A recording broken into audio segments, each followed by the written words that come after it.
Posielam vám všetkým pozdrav z už večerného Hanoja, kde završujem oficiálnu návštevu Vietnamu.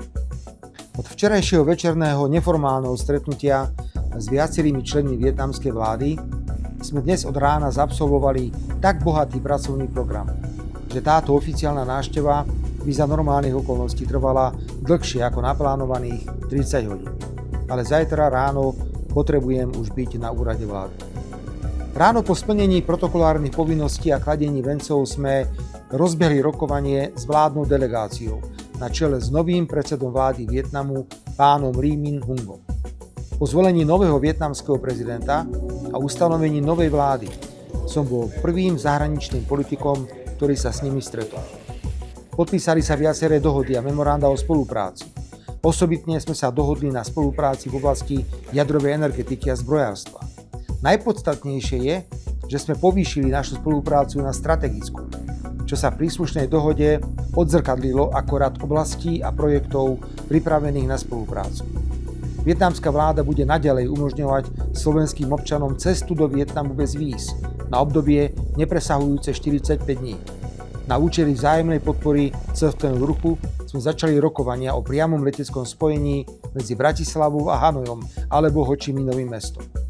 Rezonovala aj téma riadenej legálnej migrácie, ktorá by mohla byť pre Slovensko riešením v súvislosti s nedostatkom pracovnej sily. Do Vietnamu pricestovala so mnou aj veľká slovenská podnikateľská misia. Myslím, že v mojej celej politickej kariére som väčšiu so sebou nemal.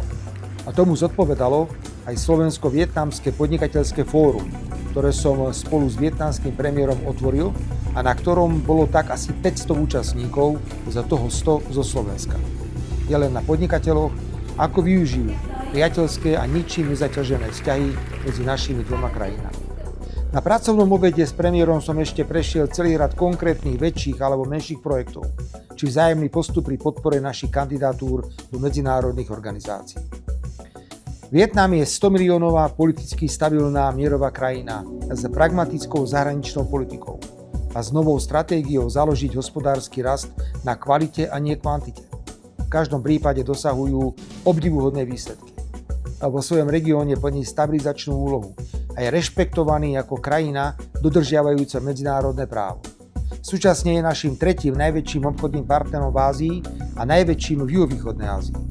Toto boli témy, ktoré som na dvoch stretnutiach preberal s prezidentom Vietnamu a generálnym tajomníkom komunistickej strany Vietnamu pánom To Lamom, najvplyvnejšou postavou vo vietnamskom politickom systéme.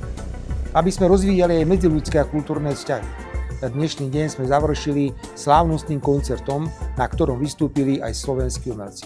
Suma sumárum, mimoriadne úspešný deň.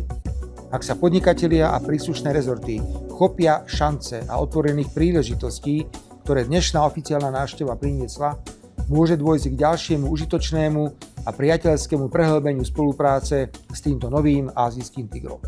No a už skáčeme do lietadla, aby som vás mohol zajtra pozdraviť z Bratislavy.